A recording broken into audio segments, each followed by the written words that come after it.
Hi, my name is Anissa Wood. Welcome to World Tree Dreaming. Today's episode is the second part in our Fun with Fragments series. So let's dive right in.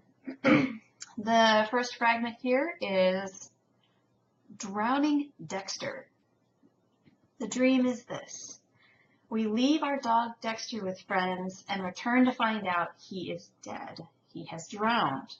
I'm heartbroken. I can't believe it. I don't want to hear any details of how it happened. I cry as I look at a painting of him and think that I'll never see him again and this is all I have left. And the dreamer woke up feeling sad, as I think any of us would. Our pets, they hold a special place in our hearts, and losing them is never easy in dreams or in real life. Her reality check is she's in a class, and they did some depth work during the class. There's a remote possibility that her dog could drown in the future, but he does know how to swim. So she'd like to know, what does my dog represent? Was crying a type of release? Is there something I don't want to hear? As my dream, I would definitely take some precautions if there's any. Like I have a fountain in my backyard. I would want to make sure that my dog wouldn't drown in it, that it's not deep enough to drown in it. I know some people have pets in pools, and knowing that their pet can swim and that they have a way to get out of the pool is a good precaution. But this feels deeper to me even.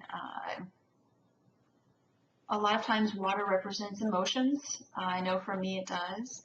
And so if this were my dream, then I would think that some sort of just happy, innocent part of myself is being overwhelmed by a lot of emotion. And it's such a strong feeling that this aspect is undergoing that it's heartbreaking. It's painful to me, and I can't even think about it. I can't think about why I feel this way or what I can do. I just know that I'm distraught and very sad. That the end where I'm looking at the painting of him and thinking, oh, I'll never see him again. This is all I have left. That sense of regret makes me think of sadness related to things that may have happened in my past. We all, endure a loss of innocence as we move from childhood to adulthood. And so I wonder if there's some loss there that I'm grieving, and that I'm releasing emotion around, but that I'm not ready to talk through. So I'm processing the feelings before I give it more thought. The dreamer's action for this fragment was to spend extra time with her dog. That's very lovely. And then the snapper is doggone. There's a little humor there in the tragedy. Doggone it. Doggone. Again, making me think that perhaps this emotional time is connected to something from the past, something that's gone. So that's kind of a sad start, but I've dreamed many times of pets that I've lost that come back and visit me, and I wake up feeling very sad that they're passed. But our dreams are one place that we can interact with those that we've lost, people and pets, and even times that have gone by. Dreaming gives us the opportunity to revisit those places that we can no longer access in the physical realm, and to connect with people and beings that we've loved deeply and that we still love, but again can no longer interact with physically. So the next fragment is titled Sleeky Cat. So we move from dogs to cats. A beautiful, sleek, tan, golden colored Florida panther is walking towards me. I'm not afraid. He comes right up to me, and then I wake up. I feel empowered. There's no connection to my reality, and I would like to know, does it mean the qualities and characteristics of the panther are coming to me? Well, sure, yeah. If this is my dream, I'm going to, read more about the Florida panther, and actually the dreamer put that as her action. So yes, that's great. I'm going to look for what is the prey of the panther. What sort of mating and territorial behaviors do panthers have? How are they with their children? What are their strengths? What are their weaknesses? And then see if any of that applies to something that I need in my life right now, something that's coming toward me. I'm also reminded of a video that I saw of a woman walking on a boardwalk through a Florida swamp. And she actually screams because a Florida panther runs straight at her and then passes her and continues on down the boardwalk. So I very much got that imagery when I'm reading this dream. The snapper for the dream is on the prowl. All right. So maybe it's not just the aspects of the panther that I'm incorporating into my own psyche.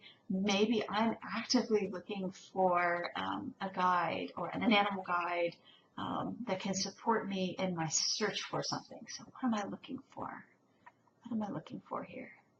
So, all right. Let's see. We have time for one more at least. The next fragment is called The Wall. And in it, the dreamer sees a group of people pushing against a red, shiny, glossy wall. She wakes feeling confused, again with no connection to reality. What does the wall represent? It is red in reference to my chakra. Why am I watching and not participating? All right. If this were my dream, yes, absolutely, red would be my first chakra, my base chakra, and my sense of confidence and safety in the world. I also get a sense of blood, that shiny glossiness of the wall. Like this is in my blood, it's in my DNA. Not just my own security, but like my ancestral security, how not only I feel in the world, but how my parents have felt, my siblings, my ancestors. So this group of people pushing against the wall, I feel connected to them. I feel like I'm related to them. And there's this sense that sometimes we have challenges that are passed on through generations. And so perhaps I have some sort of wall or some sort of blockage in my first chakra, and it needs healing. And I actually have the support of my ancestors in healing this. The question of why am I watching and not participating, I find that to be a very good question. Maybe I'm not ready yet to shift this block, but knowing that I have this support,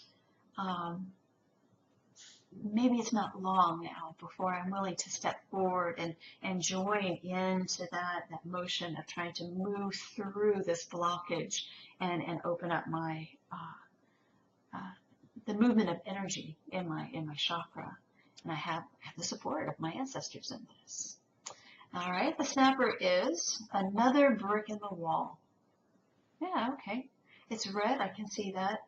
And we're all connected, you know. You see a wall of people through time. The Great Wall. All right. Well, thank you so much for participating today. Again, my name is Anissa Wood, and this is World Tree Dreaming. If you'd like for me to share your dream here, the email address is anissawood@worldtreedreaming.com, and I would love to hear from you. Until next time, I hope you have amazing dreams and that the best ones come true. Thank you.